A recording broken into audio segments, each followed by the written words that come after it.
Hello and welcome to the Connection IT Esports Arena. I'm Palsy and I'm joined here by XX Make-A-Wish Kid XX. And we are here for some great Super Smash Bros. Ultimate playoff action against Fisher College White. Yeah, I'm very glad to be back casting. You know, League is sort of gone for right now, so I haven't had a lot of time. And with Thanksgiving break, it's good to be back. Yeah, and not only are you back on your birthday. Yes, it is my birthday today. Yeah. Yes. And now you're being gifted with a match against one of the best esports schools probably in the country. Yeah. Fisher is crazy. We've seen them play before, and they're absolutely insane so far. Yeah, Fisher, not even just in Smash Bros, but across the board, they're such a strong team. I'm really excited to see how SNHU is going to try and slay the beast. Yeah, definitely. We saw. It looks like we're actually going into game pretty soon. But yeah, Fisher has done really well in, I think, a lot of esports, right? Not just Smash. Yep. But we do have, I believe, that might be Steven coming out. Yeah, first Steven with a green Mario this time. Interesting. Going out against a Falco. I don't think we've seen the Falco player yet. We have. Maybe not on the other side, but Falco, as we've said on cast before, really good at controlling the pace. Yeah, 100%. Falco's kind of like a, weirdly kind of like a traditional FGC character. They get like one confirm and then can just get like a 50% combo. If Falco has very good neutral, has combo ability, kind of a cutscene character as a lot of people like to call him. But I think Falco has probably one of the coolest combo games, at least in the game. I know a lot of people don't like combos, but it looks like right now, the down tilt's actually going to be able to kill. That's surprising. Yeah, Blue was able to get so much percent early with one of those cutscene combos we're talking about, and Steven was not able to rebound fast enough. Good amount of percent building up now, though. Great forward smash to get the pressure going. Yeah, definitely. Really, one thing to say about Falco is he's a cutscene character, but Mario's kind of the same deal. I'd say Mario has a harder time in neutral, but probably has better combos. He has basically true to death kill confirms, while Falco probably needs like 1 or 2 neutral interactions, or 2 to 3 neutral interactions to actually get himself going. But Mario can really just with 0 to death you if he can get the right setup with Rage. But yeah, it looks like Steven right now is going to be doing a very good job edgeguarding this Falco. And the Trump barely getting the back air to actually seal out that stock. Very well played. It almost looked like melee there. Like they both tried to grab ledge and only one lived. That was great use of Flood there to mess up the recovery a little bit, require the upbeat, and now Steven is getting so much percent. Gets the kill. Gets the perfect read, perfectly placed forward smash. Both these characters have such insane advantage states that it's just so hard for either to get out. But the combo coming through, oh my god, juggling him crazily. Going for the forward air, doesn't actually hit. Gets a dash attack, but gets reversaled by Falco in center stage right now. You see Mario just trying to land a forward smash on Falco. Falco does manage to get out of forward air. Mario does use a fireball, is able to roll off ledge, but the up smash almost able to kill. Mario does have center stage, is able to get the back air to get the fireball onto Falco. It does have center stage still. Might be able to get this edge guard. Reading the side B perfectly. Just barely gets back to the edge though for Blue. Mario is on the ledge with the shield up in disadvantage right now. But the up smash poking shield getting Steven down to 1 stock. However, Falco is at 140 right now at a high disadvantage. And the up smash will take it. Yeah, if you're Blue, you can't do anything when you're shielding there. You press shield and you're like, oh, Mom, Dad, it's over. I'm gone. Yeah. But Steven going with the absolute gargantuan pop-off. Dude, we could hear it from our end in the console cave. Some big excited reactions and justifiably so. Steven, that was probably the most solid 2 stocks I have seen so far for any of our collegiate league. That forward smash read, so first off, he did one of the craziest combos, got the forward smash read to steal out that second stock, and then doing one of the craziest combos with platform fall off up airs that I've ever seen, is managing to get Falco up to 140% and then able to seal out the stock with an up smash center stage. That was just pure gaming right there. Look, he just unlocked the beast. I didn't think rage translated into real life, but I guess it did. That was just such clean gameplay by Steven. You know, I said Falco was a cutscene character. I guess maybe Mario was this game. I mean, perfect use of side B there to barely get to clip Falco's side B, but was able to get back to stage. Yeah, that was just such a crazy like interaction. Yeah, I mean that combo was absolutely ridiculous. I just stood there in awe. I mean, what else can you do? Mario's got those fundies, you know. Yeah. He can just combo you from one side of the stage to the other. Like seeing Steven being able to read that down air coming out from Falco on that platform to get a fall off extension was just absolutely insane. And, you know, one thing to say about Blue, though, is that Blue was able to get a lot of percent really early. It's just Falco has a very bad disadvantage state as he doesn't have a lot of good quick options to get out of bad situations. And you just saw Steven absolutely abusing that downside of Falco over and over and over again in those stocks. Absolutely. And I mean, like, once Blue lost the advantage, it was just over. It was like a different player joined the lobby. Yeah. On both sides, I feel like. Where Blue was not able to get anything started. Meanwhile, Steven just revved up those engines, went vroom and took 2 stocks in impressive fashion. That was absolutely insane. You know, Falco had the lead early on, which was a bit scary, but those Mario combos were just on point, you know, which is absolutely insane. And I believe Mario still has a stock here, so we might see Steven pull something out. I'm not exactly sure who the other character is for Fisher White at the moment. But yeah, Steven's Mario was absolutely insane. If we see this type of like play from all of the SNHU players, we are going to have some banger games. Yeah, this is going to be one to watch. This is going to be one to get the popcorn out too, because as we said, Fisher, such an impressive, like, gargantuan squad all across the board. But SNHU, across this season, has been showing that potential to just go crazy, go stupid. Like, yeah, that was absolutely insane, you know. And we have so many other players looking to like rear up right now. They're just standing in the console cave. I think it's just getting off that adrenaline from that last game. But yeah, if all of the players play like this is definitely going to be a quick win. But, you know, Fisher, we need to see what they offer because they are also gargantuan titans, as you mentioned before. Looks like, actually, Fisher is going to be pulling out a Lucas. That's pretty interesting. I think we saw their Lucas last time. I'm not exactly sure how they played. It was a very long time ago, so I don't exactly remember. But yeah, we might be able to see something come back. But one thing that I would like to mention is that usually these games sort of go on. You usually see players like go for a run, you know, just on someone and be able to get a lot of stocks. But now that we're in top 8 of the tournament, I think we're in maybe top 5, I think, right now. Really? I'm not sure. But now that we're like where we are, at least, we're not seeing that anymore. We're seeing some very consistent games. So we might not see Steven go on a run. We might even see him lose his stock. But with the way that he was playing, he seems very warmed up, very hot right now, able to really get those combos. Looks like we're going to be going into game soon. Fairly soonish. Yeah, fairly soonish. We just saw the players fist bump over by the computer. But yeah, that was crazy. I'm still coming off that adrenaline. And I would say, like, in the Mario-Lucas matchup, probably Lucas is a bit weirdly floaty. I'm not exactly sure of Lucas's matchup chart, but I think maybe Steven might be able to get out of stock. You know, we saw him play really good, and I don't think Lucas has any fast moves to get out of disadvantage except for his double jump. Which is pretty good because it sends him up really far, but we're seeing Mario just get that down air and able to get quick percent early. Yeah, I think Steven's just really going to be looking to utilize the most, get the most out of Mario's kit. So many projectiles coming out from Lucas that reflecting one of those can really start something up, but doesn't even need it. Oh my God. Gets a ladder combo, doesn't able to get the finish, but now Lucas up to 78. Oh, does reflect the side B, though. That was absolutely insane. Going for the down smash, was able to shield it, though. You are going to see Mario get the edge guard, and the forward smash going to come out to get that jump read. Absolutely insane by Steven. These forward smashes have been on point.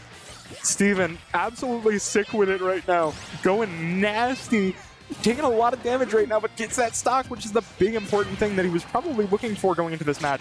Now, like, all of this is just extra credit. Yeah, 100%. Really, everything after this is just really good. And even though he is at 101, those Mario combos absolutely deadly. So I'd still be very scared if I were Lucas. Mario does have Rage right now, which might be able to get a good combo, but Lucas was able to get the fair pushing Mario off stage. Mario is able to get back on, get an up smash, but Lucas is able to get the zoning fairs. Mario does hit the side B with a fireball, I believe, to cancel it out from hitting him. Oh, but the fireball into the grab into the up air was able to shield on platform, though, just barely sending him at a direction that he couldn't get.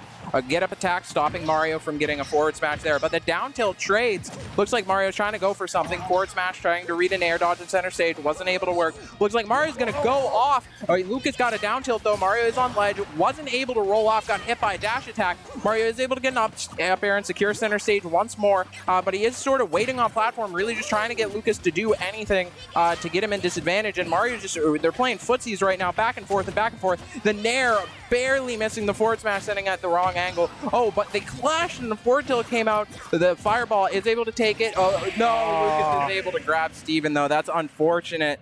I wanted to see him go on a run there. Yeah. That was really that was really well gamed.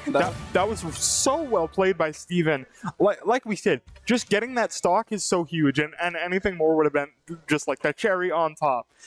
So just getting that close is such a big boon for SNHU right now, especially since, like, you know, as you said, all these games are going to be really close. Yeah, all these games are going to be so close. There are so many good players on both teams, and Steven just did such a phenomenal job, was able to actually get an extra credit stock there, which is insanely good for SNHU.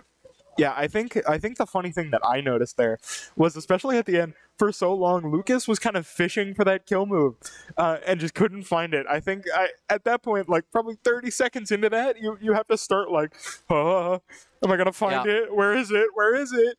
Where's Waldo? It's so hard in those situations, though, because like I think Lucas is very much a kill confirm character, and I think Mario is past the % where those kill confirms would reliably work. And Lucas doesn't, to my knowledge, I might be wrong, as I said, don't know too much about Lucas, but I don't think he has the best edge guards in comparison, because his moves take a while. Obviously, you can get a forward smash to bait like a normal get-up read, but other than that, he doesn't have too many options. His fair probably won't kill, even if sweet spotted, as we saw. It didn't kill center stage. Up air probably won't kill unless it's really high. So really, your only option to kill that early is grab, as we saw, which closed it out. Oh, it looks like we're going to be getting Insignia up. We just saw him walk up to the chair. It looks like he's going to be playing Corrin. That is what we are told, although Insignia, full of surprises. Yes, full of surprises. I believe he's already baited me once on cast. Yep. But Insignia, very solid player, no matter what character is picked at the desk. So I'm excited to see how this plays out. Look, it's my favorite white boy. I saw a very childlike, very photogenic smile come our way from Insignia. So you know, if nothing else, the vibes are on a point here at the arena. Yeah, definitely. It seems like everyone's up in good spirits, which is always nice. You know, mental is like half the battle when you're playing through these games. And being able to have good mental and really carrying that as it goes on allows you to have such an advantage. But we just see teams crumble usually under just the pressure when it comes to their mental, even if they're playing well. But it looks like we're not going to be seeing that. We're in such high spirits right now. Hopefully that doesn't change in this current match. But I suspect, I'm not exactly sure in this matchup, but I suspect it's good for Corrin. Because Lucas is pretty floaty, so maybe up air can kill a bit earlier than normal. Back air is obviously going to be a huge threat in this matchup for Insignia to get those quick, easy kill confirms of like Nair into Jer. But it looks like Insignia will be able to get the % lead early on in the match, and they are just going to be playing footsies right now. Yeah, I mean, I'm the Overwatch player that just talks real loud, so I'm gonna trust the pros on this one in this matchup. Insignia's Corrin has just been consistently really strong. Oh, the trip on the platform was insane. Yeah, Sockham has just been really, really solid at just getting so much % and just being a threat. Yeah, Sockham's doing a really good job. It looks like he's fishing for a lot of Zaire combos right now, as it's probably the best option into Corrin, as Lucas has a hard time into sorties just due to the fact that he got stubby little arms. So probably Zaire is a good option when coming down. Yeah, just looking to use these projectiles in this range to just try and stop Insignia from even coming in, which seems to be pretty effective off ledge here. And maybe I was wrong about Lucas's edge trapping potential. Maybe Steven was just goated with the sauce, you know, was able to get out everything he needed to on those ledges. But oh my god, the pin tipper almost being able to kill from Insignia. Insignia might be able to get this edge guard as Lucas's recovery is a bit weird. Wasn't able to get the pin just barely, but the dash attack into probably the back throw to seal out the stock for Stockham. Yep, that is a Lucas moment. Just the back throw off ledge gets the kill. Yeah, was able to seal that out, and it looks like they're just going to be playing neutral right now. Insignia is probably fishing for a good Jair or good back air to seal it out, but it was able to air dodge the up air. Oh, and just sort of stood there, really just seeing what Lucas's option was. Really seeing that he was going to drop shield and just falling off with the up air was such a good play, knowing that Lucas was going to do that. But right now, Insignia is really doing good with his advantage state. Lucas came off the platform with invincibility, but the bounce is going to be able to get him back to ledge. You're going to see really just Corrin just playing around the platforms, trying to get those reverse falling up airs, which is probably the best move. Down air is going to come out, and it looks like Insignia is going to be able to just get so much percent on Lucas so early. Looks like Insignia will be able to get the pin. Forward smash, sort of whiffing as Lucas goes high, probably baiting out an air dodge. Side B pinning again, not really able to get that tipper out. But yeah, right now it's such a scary situation for Stockham. But the down B is going to be able to take that. Oh, Stockham is going to be in center stage. Oh my god. Too short. Low profiling under the forward smash. That's so unfortunate. That was at perfect tipper range as well. But the down air into, oh my god, air dodge. Was able to air dodge the up air. Looks like Insignia might be having a little bit of a hard time killing right now, but hopefully he'll be able to get something out to seal out the stock. Stockham is playing such a good game, really just trying to bait out around neutral right now, just trying to get those quick, easy things. Oh, it looks like the screen went dark for a second. We're all about saving power here. Yeah, all about saving power. But right now it's just sort of neutral interactions in the sort of center of the stage. As percent is racking up, it's going to be a scary situation for Insignia coming through. But if Insignia survives with even one stock, this should be pretty good. I mean, that neutral air almost killed. Insignia only needs one good move, and it's over for Stockham. Yeah, definitely. I don't think Lucas is at kill throw percent. I think maybe down throw. I'm not sure, but I think he has to be at a little bit more percent for that to be able to kill. But right now, it's just he's trying to fish for sort of a back air. An up air would be good as well, sort of mid-range platform. But Corrin has a hard time killing, as mentioned before, sort of like Lucas, where they're a sort of kill setup character. But the up smash read on the jump to cross up, that was insane. I didn't even expect that. That was just that was great play. Being able to throw out options like that aren't predictable is such a good skill as a high-level player. Yeah, pretty consistently with those stocks, I saw Insignia just like playing ahead of Stockham, just kind of being in their head, just with that up smash read and just like, especially that combo early on. Yeah, like Stockham's last stock, so much percent came out just because like, you know, Stockham just couldn't do anything. Yeah. Anything he wanted to do, Insignia was all over it. It seems like all of the characters so far, except Falco, but it seems like all of the characters so far have been, or players have been playing very important neutral games. One thing that we see is that it's really hard to get those quick, easy kills when you're at such high percent because you can't land your kill confirms, which is happening with Mario, with Lucas, and with Corrin, where characters like that need those kill confirms to seal out stocks, when you get too high of a percent, it becomes really difficult. And we're seeing that, and I think that's definitely going to be an important part out of these games as we're going forward, is we're going to see a lot of times where both players are at such high percent and there isn't a kill for a while, because kill moves have a long charge up and don't really have as much end lag as most other games. Most other fighting games, you know, if you do a like super, you're going to get hit with a super in return. This game, if you do a forward smash, you're probably going to get hit with like a dash attack or a forward tilt, more or less. Probably not a forward smash unless it's an insanely laggy move. So we've been seeing this a lot where it's hard for these players to kill, and I think we're going to have to look at neutral a lot more in these sets. Absolutely. I mean, like you said, we've seen it so much this match where they're just both players looking for that opening to finally seal away a stock, and it's just not coming. Yeah. You have to make those plays at that point, which have been happening, quite frankly. But it's a lot less consistent than just getting up. Here's my kill combo. Here's my kill move. Because like it's confirmed. Lucas's kill confirms are very like I might have been stand corrected on his edge guarding potential.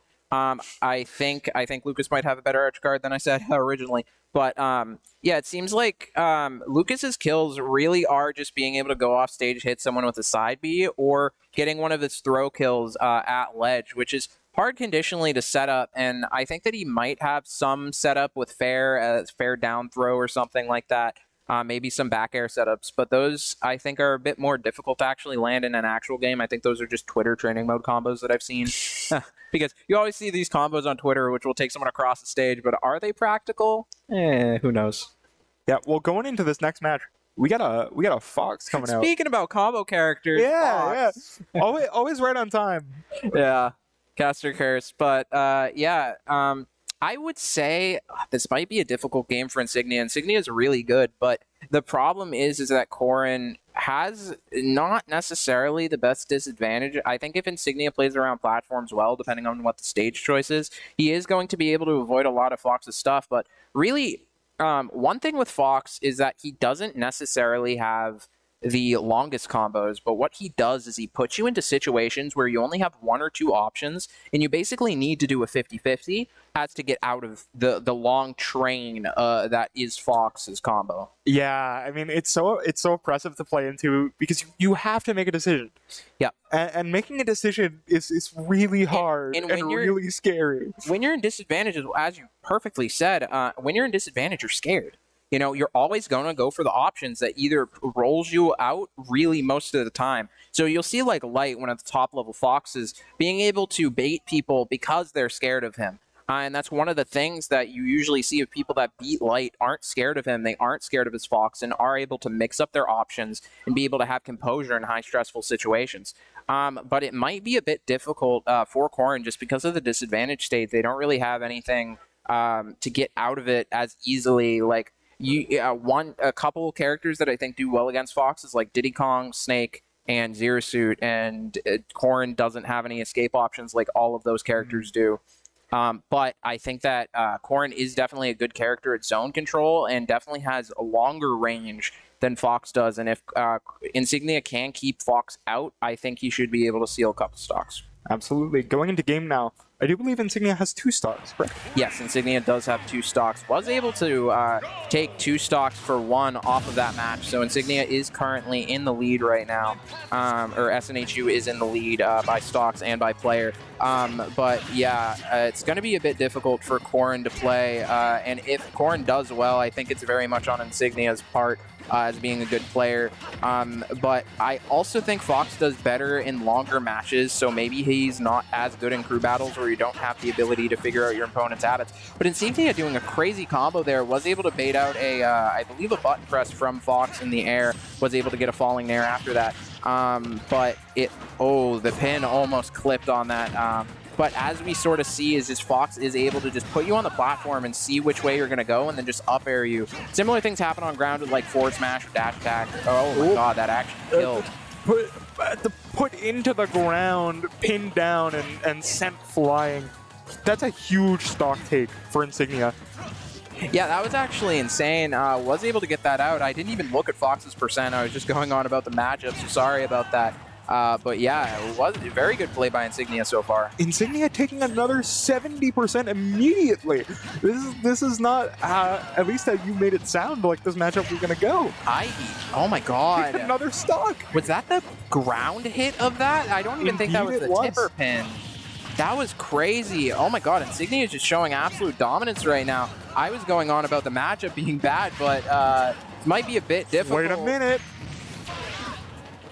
Both players are able. Oh, unfortunate. But you'd see Insignia laughing it off in the corner, so it wasn't too bad. You know, always trying to keep those spirits up. Looks like he is pretty confident right now in this game.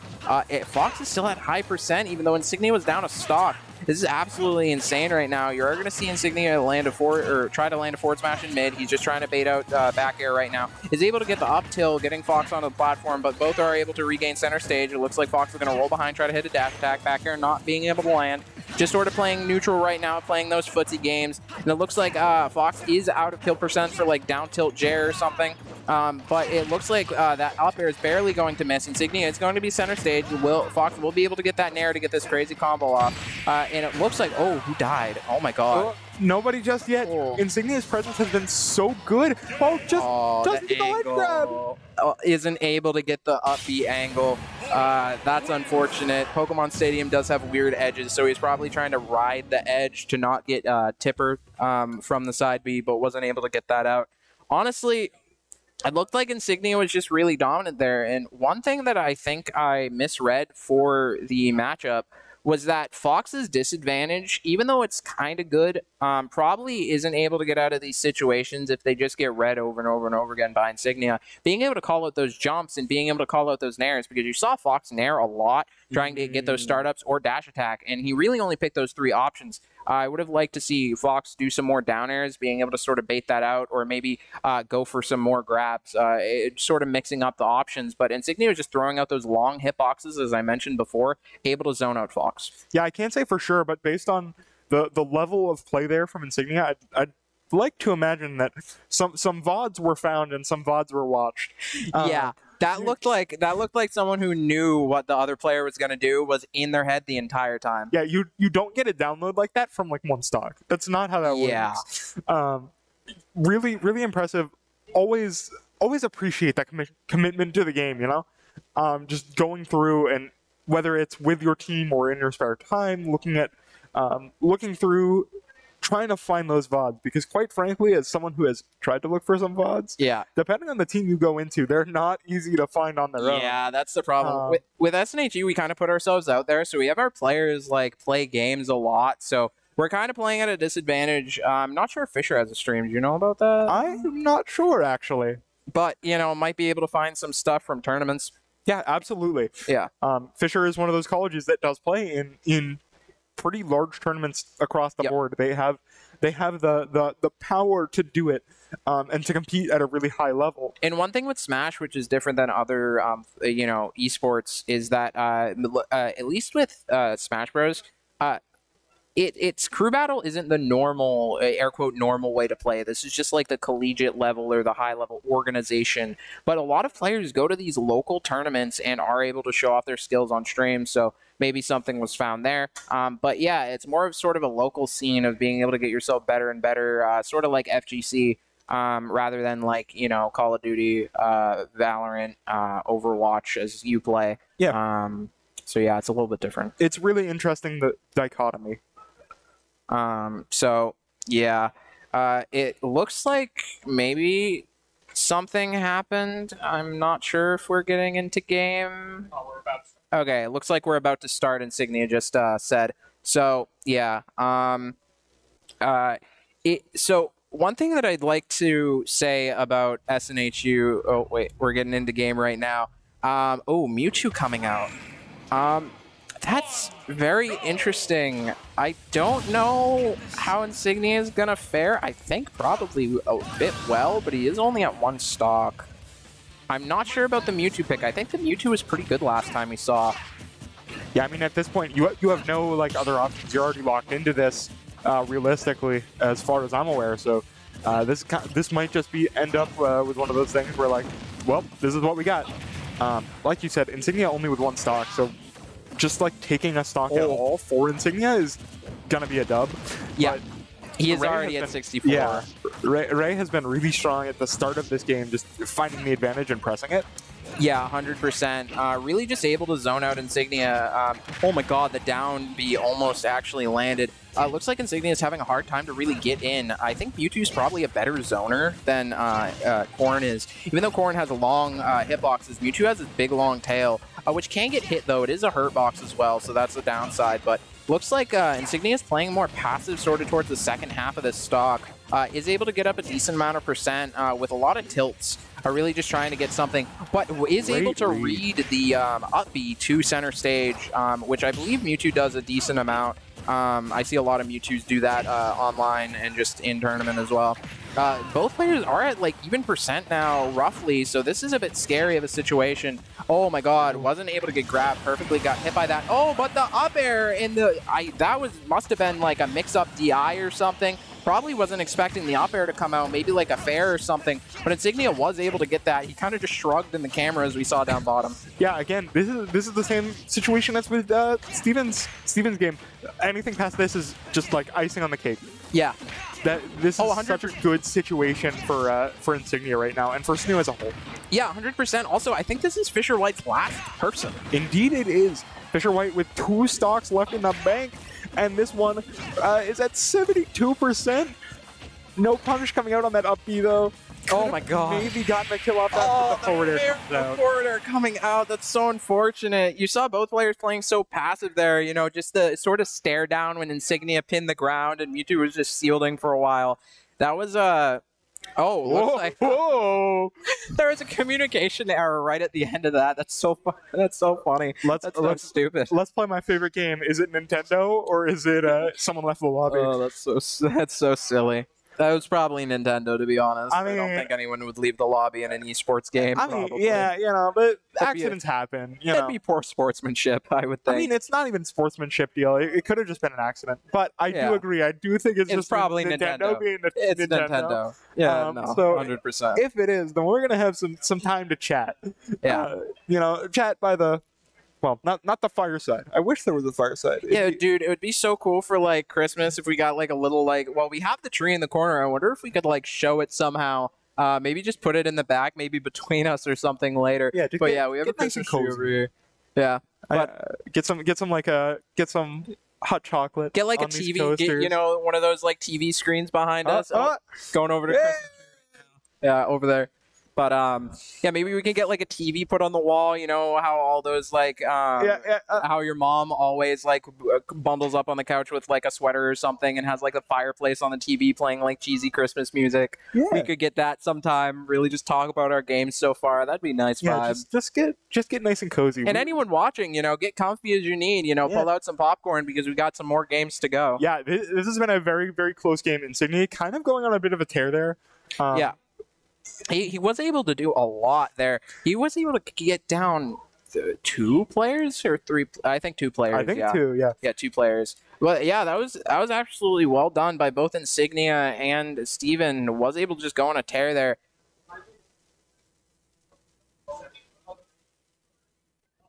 Okay, so it seems like Nintendo didn't kick us from the lobby, although that it happens a lot. It looks like the Switch was just loose from the dock a little bit. Yeah, a little bit of technical issue. Yeah, no problem. It happens.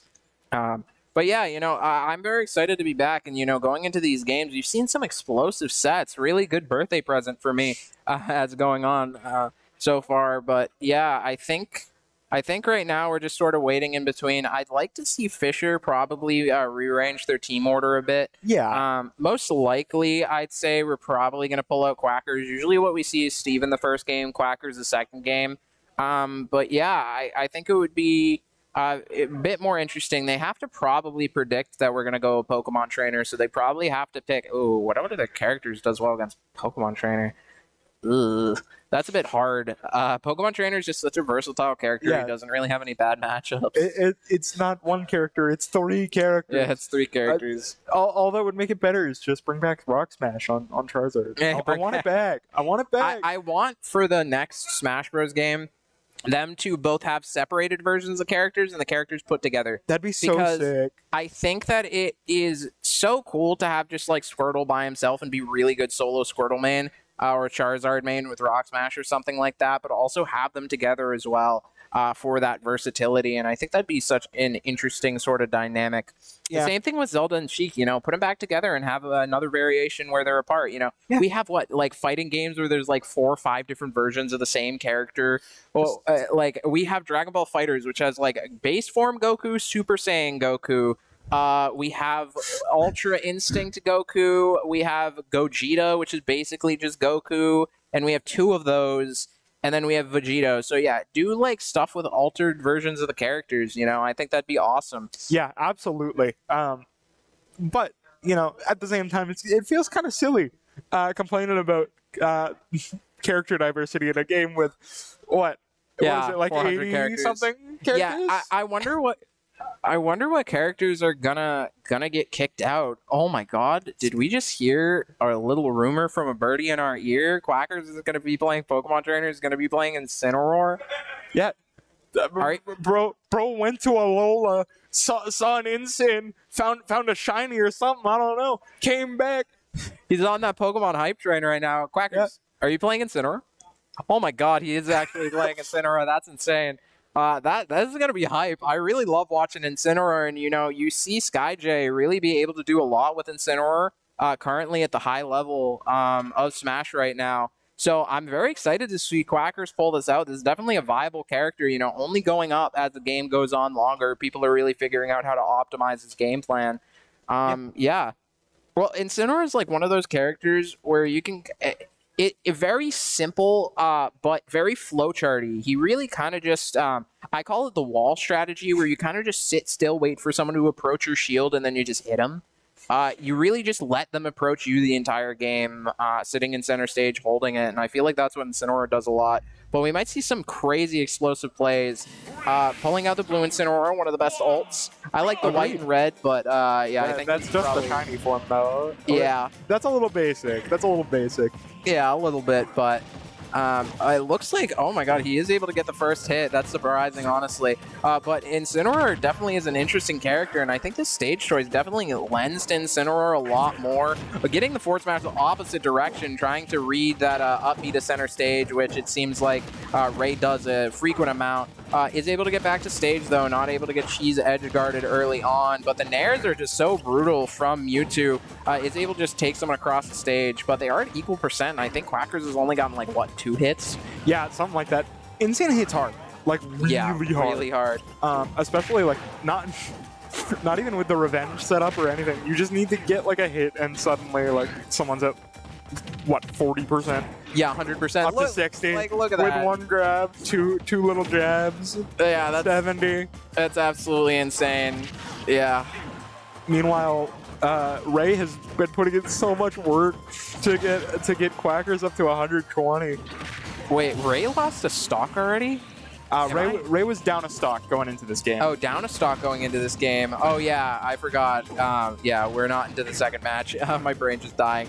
But yeah, it seems like, yeah, Quackers is just doing a really good job right now at sort of getting out the options. It lost its stock, but can really try to pull stuff back with Incineroar. You know, SNHU has 2 more players, so he might just want to try out the Incin, get a little bit of practice on it before he takes it to, like, a big tournament or something. Yeah, I do believe we do have Granite State Grind coming up. So yeah, we do have Granite State Grind might be looking for a little bit of practice going into that. I think it's the 11th that Granite State Grind is. I'm not 100% sure, but yeah, I think it's probably the 11th.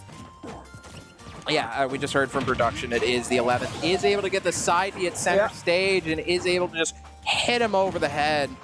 Very, very strong. You know, Incineroar is that character that can just do, you know, those big meaty hits and is able to do a lot. But it seems like Mewtwo's having a hard time edge guarding Incineroar, not able to go out, not really feeling confident, but isn't able to get the tech and gets dash attack. Fair coming out. It looks like Incineroar is going to try to go for a high recovery there, landing on platform, falling off of it pretty well. Side Bs aren't going to get hit by these balls, but it looks like a forward tilt will come out, stopping Incineroar's roll. But that up B to center stage, as we've seen before, is going to get called out and is going to put him in a bad situation. It's such an easy punish at this point where Ray has to start mixing it up. Everybody's expecting it. And you're not going to, like, you don't have to do any more conditioning. The conditioning has happened. It's over. Oh my god, it's over already. What percent was? Yeah, that's insane. I don't think it matters a good revenge. You could be at 0. Take that full power move, that full power clothesline from the top rope, and it's just over. It's just completely over. Instant hits hard without the revenge with it. I mean, there's nothing you can do. It's disastrous. Yeah. And I do want to point out here, great play from Quackers, first of all. Great play from all of SNHU so far. But I want to point out, and I've wanted to point this out for a while, I'm so impressed with the sheer camaraderie between the SNHU Smash team. Yeah. Every game that I've been in here, they all are so ready, willing, and like very much are supporting each other. Yeah, you see them like pop up. I don't know if any of you guys watched some of the older stuff, but you might have been able to hear them on the mic like popping off at certain times, to the point where I think like some of the people in the arena might have complained about it to the point because we were so loud. But yeah, the camaraderie, they're like brothers, you know, they're all hyped for each other, even though they're competitors in the locals. They have like some brotherhood together. Yeah. I mean, competition at the locals doesn't even matter here. I mean, they're one big squad, and they're all pushing for the same goal, which is what matters. Yeah, definitely. It's so good when you have a team that like also like hangs out outside of practice, you know, is friends together, because they are able to learn, you know, each other a lot better as people.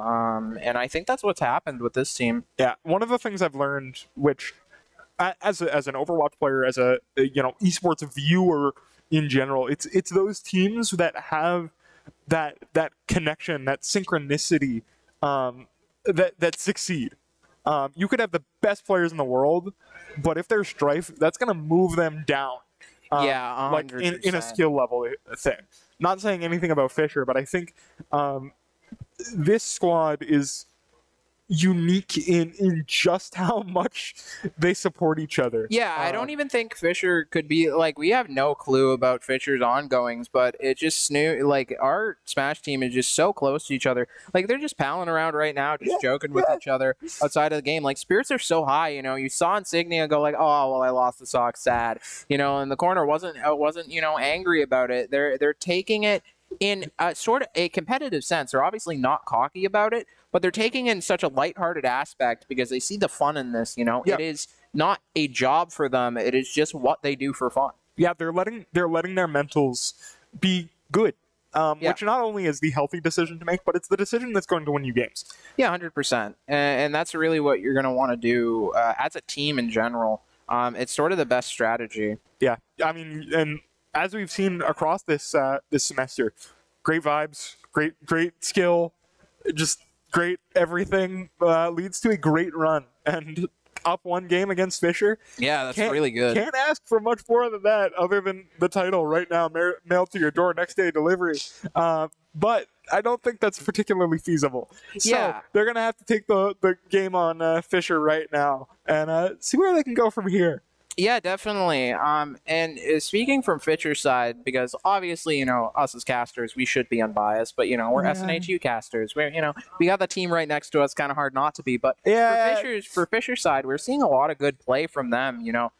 Lucas actually surprised me. Like, you saw Steven just absolutely dominating that first stock, able to get it off of Lucas. But you saw a lot of hard time from Insignia trying to get in. And, you know, all of these players are playing really well. I think it's just Steven and Insignia just getting those, like, crazy combos and those crazy just, like, damage on the enemy team. It's just they couldn't come back from it. So I'd like to see them, you know, reorder their team a bit in the next coming match. Hopefully they are able to do something to sort of mitigate the problems. But yeah, it looks like Steven is up again. It looks like he's at the setup. So yeah, he is at the setup. But you know, there is always possibility of a bait. Yep. They're starting. They're starting with Ganon. We saw their Ganon before though. I thought we passed Halloween. I'm not ready to be spooked. Yeah, Ganon's kind of like a weird like pocket pick. You know, you kind of pull him out and it's like, oh, like we've seen Little Max get pulled out, which I feel like is more expected to be a pocket pick, but no one really plays Ganon. But we have seen this Ganon before, and one thing that I would like to mention is that this Ganon movement is on point. They do platform cancel with down B, which if you're a Ganon that platform cancels with down B, you're gonna have a good time. And you know, being able to move around the stage that quickly is really good, and it's something that Ganon mains have been saying for a while. Is that their character's probably a little bit better on the tier list than people make them out to be.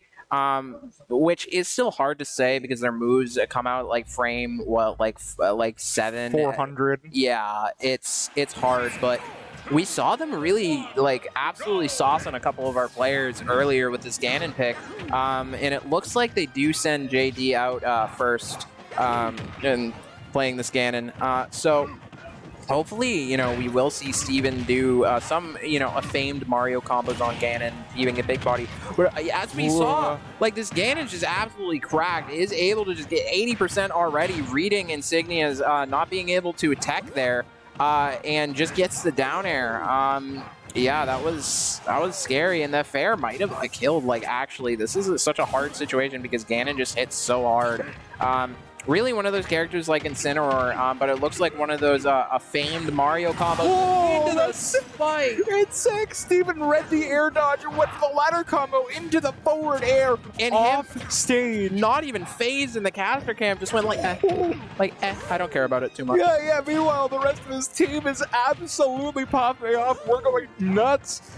That is suddenly a stock that was not in Steven's favor. It has gone to the wayside. It's Oh, that's scary. But yeah, Steven just being able to pull out that forward air, you know, what did he bring? He brought it back like 50% or something into that spike. You know, he's at 126. Any move from Ganon will kill. But he is just able to get these up airs just over and over and over again, getting these nairs, keeping Ganon in disadvantage, which is exactly what you want to do. But the back air is going to be able to take the stock. I'm going to be completely honest. I wasn't sure who died there. Steven has been so good. JD has been really good early game, but I think Steven is realizing that this is not a sprint necessarily speaking. It's only a sprint if you make it one. Oh, just barely doesn't kill. But now, the side B almost, but the down smash or get up attack, sorry, coming out. I thought that was down smash for a second, but. Yeah, it just so like Ganon will get really high percent, but he has such bad disadvantage. He can't recover. Goodbye. He does barely. Is able to recover that, but oh my god, the parry coming out, the Chad parry just sitting there perfectly. Is able to jump out of that down air. Oh my god, almost got hit by that. That would have been scary for Steven. Yeah, this is the dash attack just coming out, wasn't able to tech that.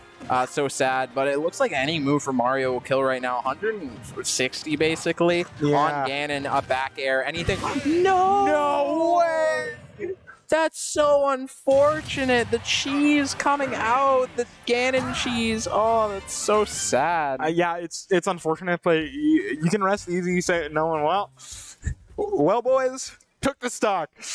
Yeah. Don't need to look for a confirm when he gets it for you, but obviously you're gonna want to take that stock on your own accord. Ganon dies first, so that means Ganon's only at one stock. Absolutely. So that's good. Only one stock needed to be taken by whoever comes up next for SNHU, and that doesn't seem too insurmountable for just about anybody at this level.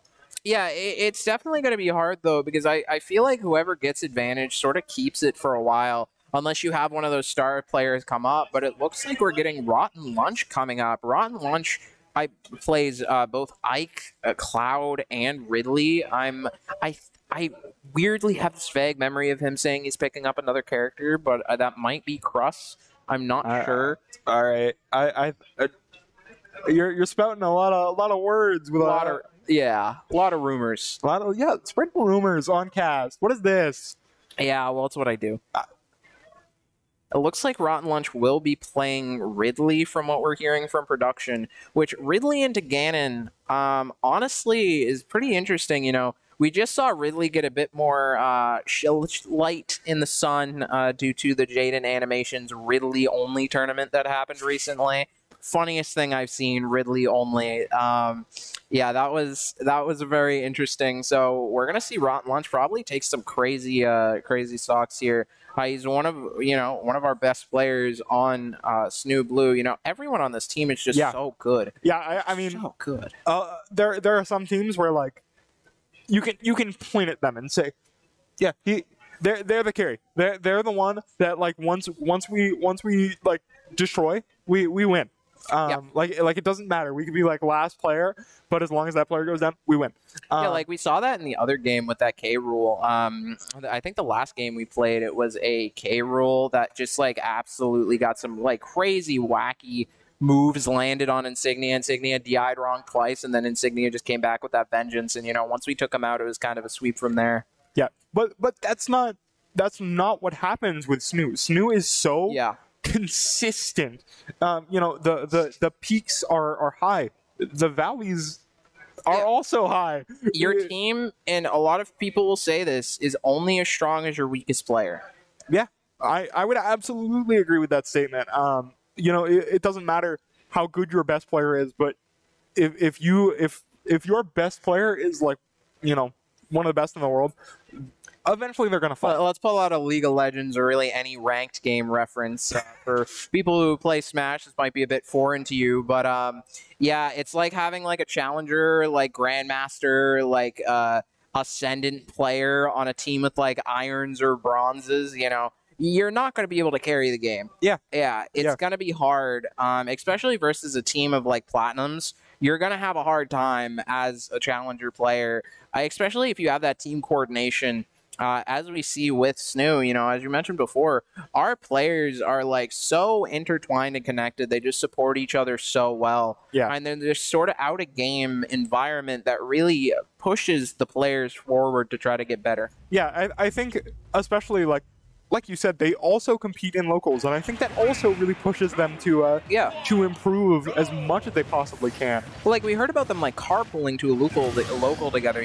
Smash in general, look at even started with the Melee scene. Like people would go on Facebook, be like, "Hey, I'm going to a California tournament. Anyone will house me?" Literally just asking random people from the community if they'd house them, and it just happens. Yeah. Smash has such a crazy community. Yeah, absolutely admirable. Just to see like how strong this community is in terms of like supporting each other. Yeah, and right now we are just gonna see a battle of the fucking Titans right now. Oh, sorry about that, but we are gonna see a battle of the Titans coming out in this game. Ridley and Ganon are both really, really strong, very big body characters, hit really hard. And, one thing that we're seeing, at least more with the Ridley prominence, is just how good he is at neutral, Getting those nairs into, like, dash attack is such an easy kill confirm that sends off stage and does so much damage. Like, we already see Ganon at, like, 108%. It's scary when Ridley really only hits, like, maybe 4 neutral interactions so far that led into, like, big things. But the Doria coming out doesn't get anything. No punish either, though. Yeah, no punish either. Oh, that sucker punch right in the face. Ridley getting hit in the schnoz. Still, though, JD at 134. Oh, the down air coming out, able to read the get up attack, but the up smash coming out is just so big. That up smash is very weird because it actually comes out quicker on the back of it than the front of it, which is unlike other up smashes of its kind. Kind of a unique move. You see in Smash like a lot of moves overlap with each other. Mario's Nair, Luigi's Nair, Link's Nair, Fox's Nair. I'm hearing a lot of Nairs. A lot of Nairs. So, you have a lot of moves overlap. Ridley's up smash is very interesting where it comes out at the back earlier. But yeah, we see a lot more prominence with Ridley, especially with a lot of the, higher level players. Oh, speaking about Nair, I think Nair is actually one of the top Ridley players who we've seen been taking this character really far at a competitive level. I think it's Nair. I think the player's Nair. I might be getting it wrong, but I believe I'm correct. But yeah, Ridley is a character that has a lot of interesting confirms because you have Nair, right, which is sort of the circle move, but it has a late hitbox on it so that you can confirm basically a down tilt, up tilt, or dash attack into it at different percents, and it is really good. Look, all I know about Ridley is he's got a couple of really funny moves that I like a lot. He drags your face across the pavement and then he stabs you through the chest. He grabs your neck and gives you rope burn, pavement burn. We saw it come out. Got like what, 30-40%? Something stupid crazy like that. It's ridiculous. I think down B hits the hardest out of any move. Yeah, I think it does like 70? 50? No, it does 70. More than I think that? it Yeah. does. Unless it got nerfed, I think it does 70. I don't know. I usually yeah. fish for it, so I might be getting the stale version. But one thing that you can do to actually hit that is, you know, platform reads. We saw, at least in the Jaden Animation Tournament, Ridley's were really baiting people to roll on platforms into a down B read, which just gets so much percent. It's absolutely insane. Yeah, I mean that's like half a stock. Yeah. That like we've seen here that good players can make a stock go really far. This is a but really matchup. far is about like 140. We have a Falco coming out blue, proven to be a very strong player. Yeah. Was Fisher's lead for the last set, and Falco. We're ready for some cutscenes here, but yeah, I think Rotten Lunch is saying, well, maybe not. Yeah, maybe not, actually. You know, Falco does have that bad disadvantage, but Falco, if he plays boring, gets a down smash. I think even for down tilts there, maybe input it wrong, misinput probably. But yeah, Falco just has so much advantage. It's hard for Ridley to do a lot because Fair has a weird landing hitbox on it, so you're able to get out a lot of moves. And Falco also has crazy zoning tools. But I think Falco's not necessarily playing the matchup the right way right now because I think he should be zoning out with lasers and playing a bit more stale. He's at such high percent. It's sort of scary because any move by Ridley could kill. It's very scary. But Falco has some really good edge guards and really good kill confirms, so I wouldn't be surprised if something killed pretty soon. Oh, but that forward tilt might have meant to be a down smash. That would have killed, but the up smash coming out, covering roll, jump, and neutral get up. He really the only option was waiting or falling off to use an attack. That was insane, the option coverage there. But the grab traded. It looks like Ridley or Rotten Lunch is going to be able to get a side B. Falco is able to mash out of it perfectly. The back air is able to land perfectly with the whiff forward smash from Rotten Lunch. Rotten Lunch will be able to get the up tilt into Nair and almost gets up smash read on platform, but the tech coming through with the invincibility. Fair coming out neutral, both players setting back, really playing footsies right now, trying to hit each other best they can.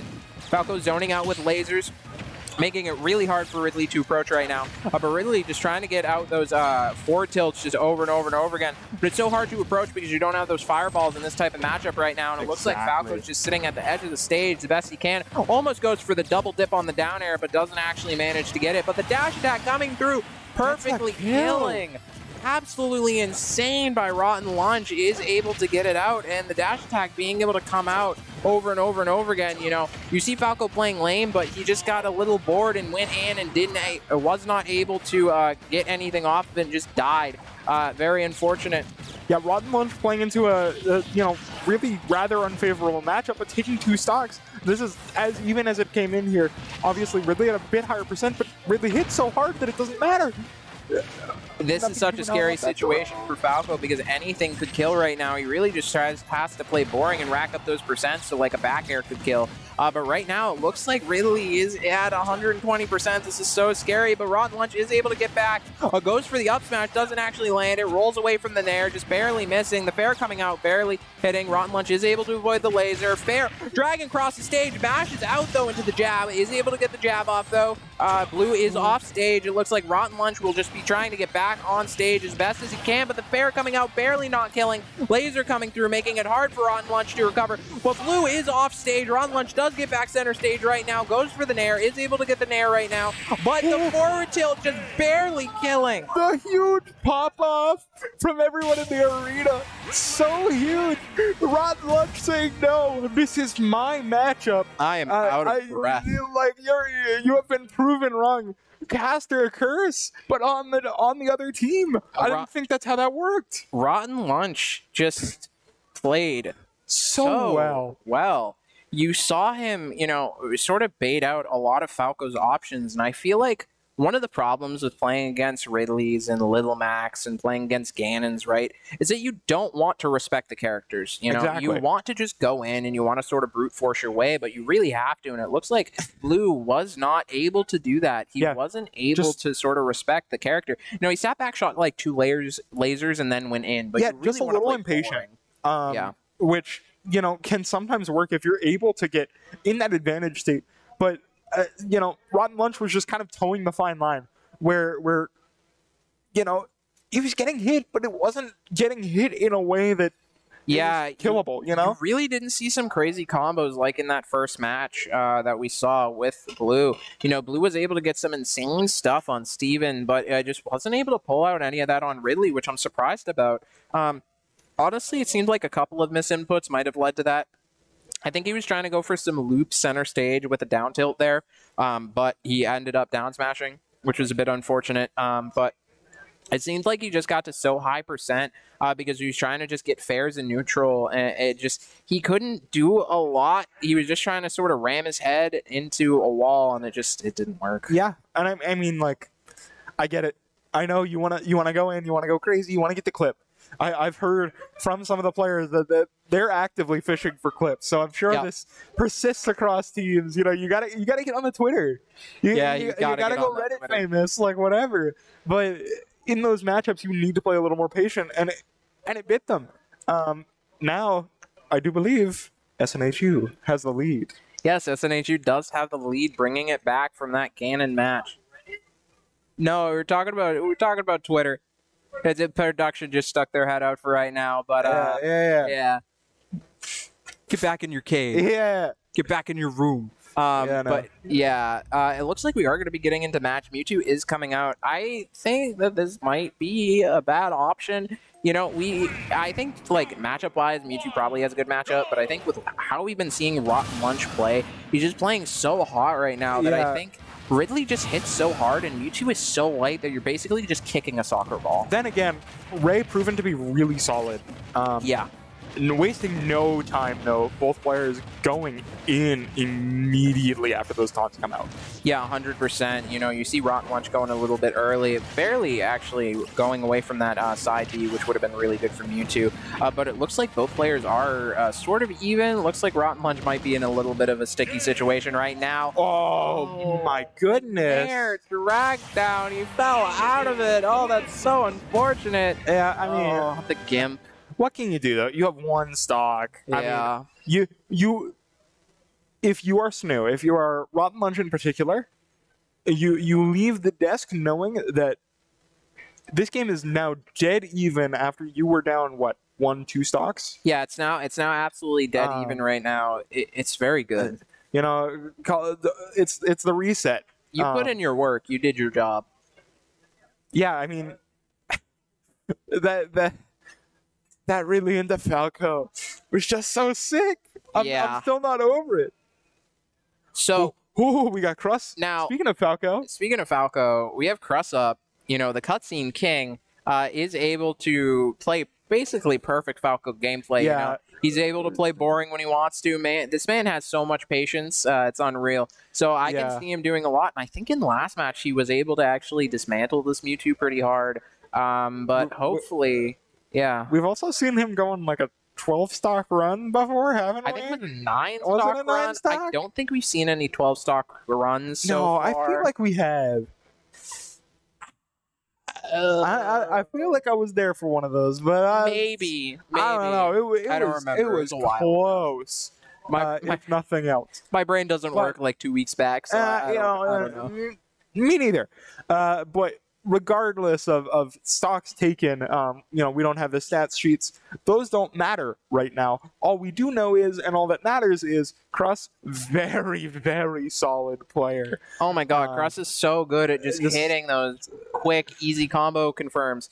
He is able to get in and just get those combo starters, get those up tilts, get those downers, get those grabs, get anything he needs really to start a combo. And he's just so good at finding openings, you know. Getting those neutral interactions are so good, and you just see him playing as you should, you know, just shooting a lot of lasers, getting that down B off, getting early percent on that Mewtwo. Mewtwo is able to air dodge, though, out of the combo starter. Yeah, but every bit of percent counts at this level, so close to what could potentially be the end of the game. Both teams have only 2 players remaining. Yeah. So you're going to look for, like, every little tidbit of poke damage that you can get at all, even if it's one laser, that will push the game in your favor. Yeah, 100%. Was that a triple reflect real quick? That was a bit of a triple reflect that we just saw, something that we'll see come out in this match a lot, but I think Falco's reflector is probably better. You see Crush just sitting there. He's playing so patiently and is just able to just try to figure out what Mewtwo's going to do, really figure out and try to read what's going on. He's able to wave dash. Did I just see a man wave dash and smash ultimate? I mean, that's about as close as you're going to get, quite frankly. Man just wave dashed on the Mewtwo. Yeah, the swag wave dash after playing so patiently all this match, and Crust has just been playing so solid, just not allowing Ray to get any big openings. Obviously, some hits being taken, but nothing being really capitalized on. Oh my god, that confirmed sick combo there. Oh, falls through the platform, gets the up smash, gets the kill. Gets the I think that was an IDJ down B into a fastball nair into an up smash. That's a lot of letters. All I know is that it was sick. That's gonna be a clip that Crust is gonna want to look back to, put in the next montage. Great roll to get out of that up smash. Oh my god. And now Crust pushing the advantage even further. Oh, parries the forward smash. Oh my god. Dude, that was like some Dragon Ball Z stuff right there. She's going back and forth and back and forth. We saw the spike come out, but was able to DI in on that. Big ball coming out, not able to do anything right now, though. Yeah, just such a perilous interaction on the ledge. It's got my voice cracking, and you know. Crust is the one that goes down because of it, but it sure was entertaining to watch, and it could have gone either way. Yeah, definitely, and you're just seeing Crust play so slippery right now. He's just able to get out of stuff. He's mixing up his directions a lot with air dodges, but maybe tried to hit a back air there, and it might have misinputted, but Crust still has the ledge, and air is able to come out. Crust is off stage right now. Jumps off with a down B, trying to hit Mewtwo, but wasn't able to hit. A fair read coming out on Crust's jump. Crush is able to get the side B into, that was almost a kill up air, but is able to go off so deep for the fair. Off the stage, gets the recovery, 83%, fairly high, but like I said, these players can take these stocks so much further than 80%. Just tries to run up and read a roll back, but even with that, you know, he's already back in a combo. It's so hard for me to cast this quickly. I mean, he moves so quick, gets so much percent in that it's really hard to just cast moment by moment. The back air doesn't kill. That's so unfortunate for Mewtwo right now. And spacing just not quite there for Ray. This is so precarious for both players. Oh, well, there it is. Unfortunate. Yeah. That's very unfortunate. It's funny that Jab has more end lag than forward smash does. Oh my god, that combo! Oh, that was insane. That was sick. Crust going into maximum overdrive, getting that stock immediately off of the invulnerability platform. I mean. That was honestly such a good play. I'm assuming Mewtwo thought Crust was going to down air or down throw. So Mewtwo DI'd neutrally, which means he got hit by the laser that got shot up. Usually you're able to avoid it, but that just confirmed into the up air and just sealed the stock. Yeah, Crust lost the stock, went to the gulag, came back, and took the stock immediately. And Dude, now these games are so fast. I'm getting out of breath, man. Yeah, I mean, Fisher now with only one player remaining, Crust with one stock left, gives them a slight but very significant advantage going into this last game. This game could be the one to, I believe in this set, I do believe this is best of 3, right? Or is it best of 5? Ooh, I'm not sure about that. We might have to hear from a little birdie in our ear, maybe production on that front. But yeah, I'm not sure. It could be best of 5. I'm not sure. I know we're scheduled to go till like 10 or something. So I think maybe it's best of 5. Well, I guess we'll have to wait and see. Yeah, we'll definitely have to wait and see. But I think this is Fisher's last player, right? Indeed it is. We've seen so far. We haven't seen the Lucas. Yep. This is best of 3. And Fisher is sending in Lucas, okay. We got the big Preds coming out from the caster desk. And, I mean, if you're Fisher, if you're that Lucas player for Fisher, your back is squarely right there. On the wall. Against the wall. I mean, you have to go on you have to go on a tear. Yeah, it's tough to call this. It's weird. It feels weird to call this a god run because it's only 4 stocks. But when you're in a high pressure situation, especially in playoffs, It feels even more. And we have like Insignia as well, who dismantled the Lucas before, as we saw. So this is definitely a bad matchup. It's gonna be hard for Fisher to do a lot here. You gotta be, if you're Fisher, you gotta support the homies. You gotta come in and help this Lucas player just get that mental in the right space. Because if you psych yourself out, it's almost over. One tip is to turn like depression into anger. He's gonna have to fuel himself trying to get that revenge on Insignia from last game to really fuel him to get through Crust. Not even depression. You just have to, like, not even anger. You just have to stay calm and think about your decisions rather than going on autopilot. Yeah. Crust going into the skybox before floating gloriously to the bottom blast zone, and now we're ready to go. And right now, one thing that I will say is probably, oh my god, Crust is just getting off the crazy combos already. Is able to get that landing hitbox on the fair to just extend it a little bit more, but oh my god, Crust is just doing so much. One thing that I will say is we've seen some crazy Lucas combos, especially from our Lucas on Smash Yellow, which we haven't seen play for a while. They didn't get to playoffs, but we see some crazy stuff from Lucas, so maybe they'll be able to do something. Dude, that reaction time from Crust to realize that the up tilt didn't hit all the way to just sit there and do a forward tilt, I could never. Yeah, Crust has been so solid, just standing there. That's a little silly. Crust is so solid at just reading the game and such a good mind for the game in general. Almost gets the back air, but isn't able to. Tries to get the down tilt off, is able to get it the second time. If you don't hit it once, you double dip into the forward smash. Oh my god! I believe that was out of a grab that Fisher Sock'em did go for there, but didn't go through. And Crust takes the stock. This is terrifying for Sock'em and terrifying for all of Fisher. Crust at 100% though. One good move from Sock'em will take the stock, but Crust getting those combos set up. Is able to get the back throw. Crust is off stage right now. He is able to jump away, going for a high recovery. Lucas will be able to throw. Back throw won't kill yet. Still is able to side B to stage. Crust might be able to get something here. He tries to get back, gets grabbed again, but gets back throwed. Barely doesn't die. Tries to go for a laser, isn't able to get it through. But the down smash is just such a large hitbox. It's so hard to do anything there. Yeah, but you take the stock. You trade one stock for one stock. Yeah, that was really good. As expected. You take one, you trade one stock for one stock, as you said.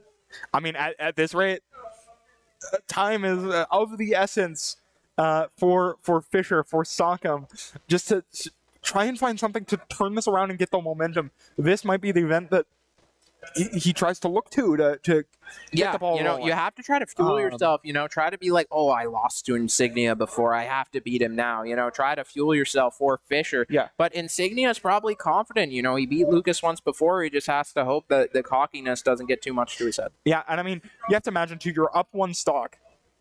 You're playing this too. If you lose this game, oh well, boo-hoo. Go to game 3. Yeah. The set is not on the line for SNHU right now, whereas for Fisher, this is make or break time. Yeah.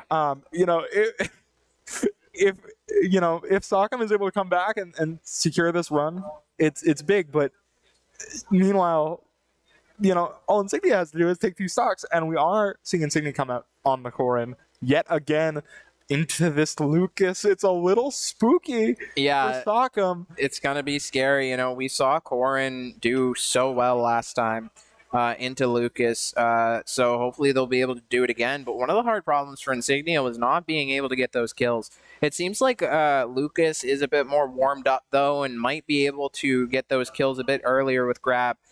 Was a bit hard on Crust, though, so we're definitely going to see a repeat of last match, like we mentioned before, where it's going to be a lot of neutral. It's going to be a lot of that mid-game, just trying to get those hits and trying to get those kill confirms. But it's going to be hard with both characters, because if you get too high of a percent, it's going to be so hard to do anything. Yeah, I mean, it's so scary, too, because, I mean, obviously, you're not going to, hard throw, but you basically...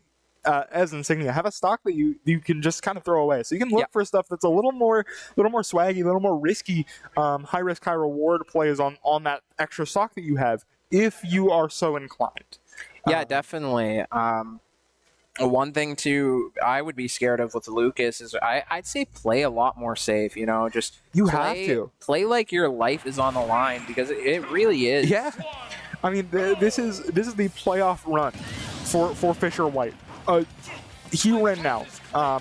If Sockham goes down, that's their season. An admirable run, but you'd like to go further. Oh my god! Oh my goodness! Oh my god! That was so scary. Oh my god! I heard some heart attack. I heard some squeals, some screams. He lost he lost his jump. So if that up B was a little shorter, you just would have died. Yeah, I mean, God.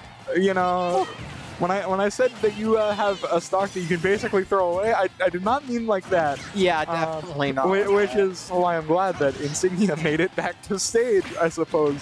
I don't want to have that caster curse on my conscience. Yeah, 100%. Don't really want to get that on us, but it seems like Insignia is doing a very good job racking up this damage. Just wave dash to neutral again, was able to get the side B. Why did he do that? Why does man wave dash an ultimate? Because why not, honestly. Swag. Yeah, it looks cool.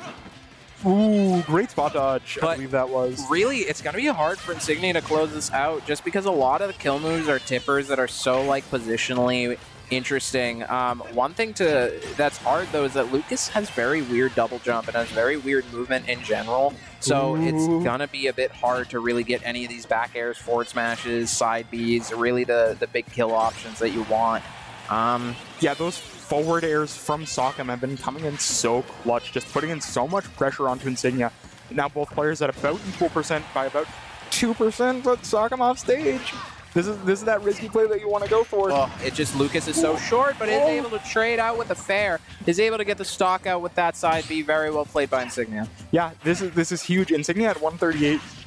Any percent on this stock is magical. It is a gift from a higher power. Yeah. At this point, at 145, Lucas has so many moves that can just hit. Oh my goodness, Insignia racking up so much damage. Sockham up to 66%. Oh my god, down air. Oh, wasn't able to get it. He just went for it, you know? One thing that he was at really high percent, so it really didn't matter anyways. Oh my god, the Lucas combos are coming out. This is so scary.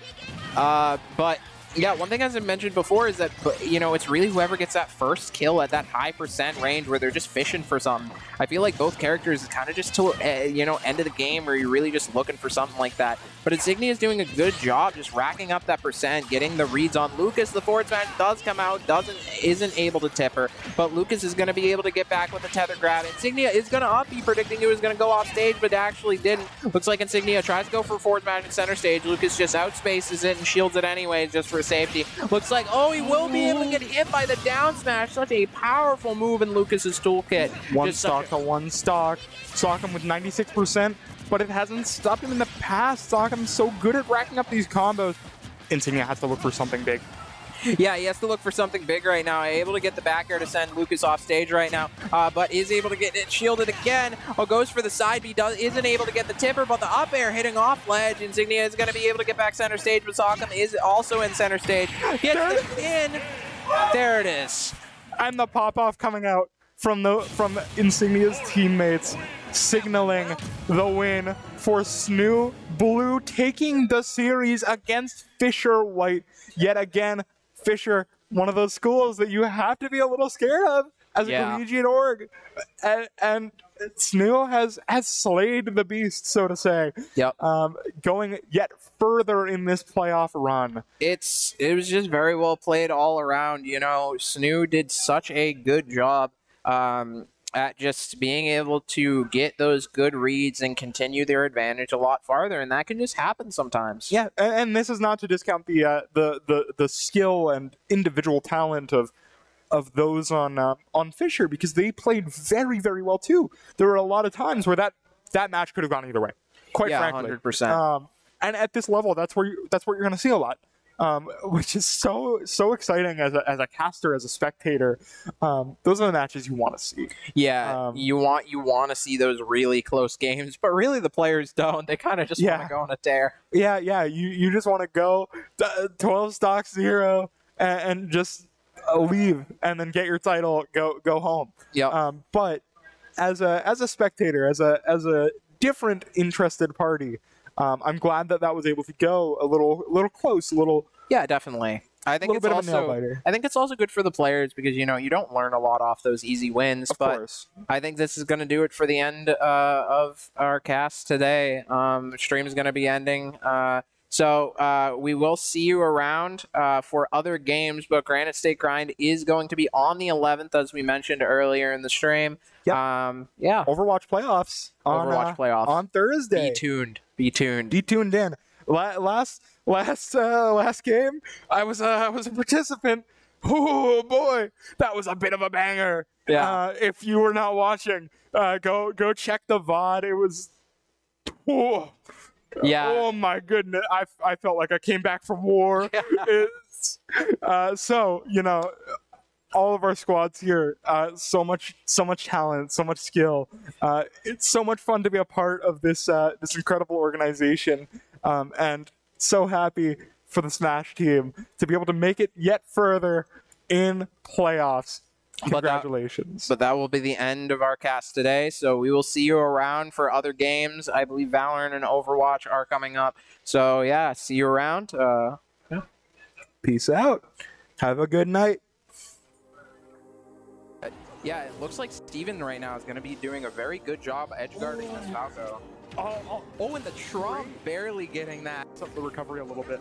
Require the upbeat, and now Steven is getting so much. Oh my God! Getting Steven down to 1 stock. However, Falco is at 140 right now at a high disadvantage, and the up smash will take it. Yeah, does reflect the side B though. That was absolutely insane. Going for the down smash, was able to shield it though. You are going to see Mario get the edge guard and the forward smash, or good back air to seal it out, but was able to air dodge the up air. And just sort of stood there, really just sort of mid-range platform. But Corn has a hard time killing, as mentioned before, sort of like Lucas, where they're a sort of kill setup character. But the up smash is able to just put you on the platform and see which way you're going to go and then just up air you. Similar things happen on ground with like forward smash or dash attack. Oh my God. That percent immediately. This is not at least how you made it sound like this matchup was going to go. Oh my God. Who died? Oh my God. Nobody just yet. Insignia's presence has been so good. Roughly, so this is a bit scary of a situation. Oh my God, wasn't able to get grabbed perfectly, got hit by that. But the up air, I think it's probably the 11th. Yeah, we just heard from production, it is the 11th. Is able to get the side B, it's expecting it. And you're not gonna you don't have to do any more conditioning. The conditioning has happened. Oh my God, it's hard. Really one of those characters like Incineroar, but it looks like one of those a famed Mario combos. 134.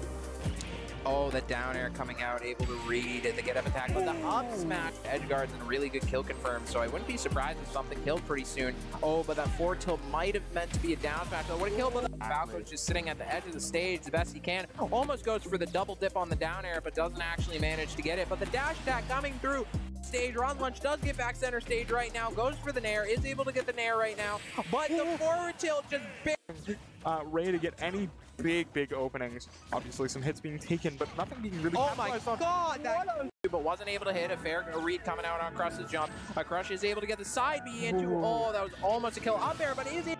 It's funny that Jab has more end lag than forward smash does. Oh my God, that combo back air, but isn't able to. Tries to get the down tilt off, is able to get it the second time. You know, if you don't hit it once, you don't. Equal percent by about 2%, but sock him off stage. This is that risky play that you want to go for. It just Lucas is so short. But the up air hitting off ledge. Insignia is going to be able to get back center stage, but Sockham is also in center stage. Gets it in.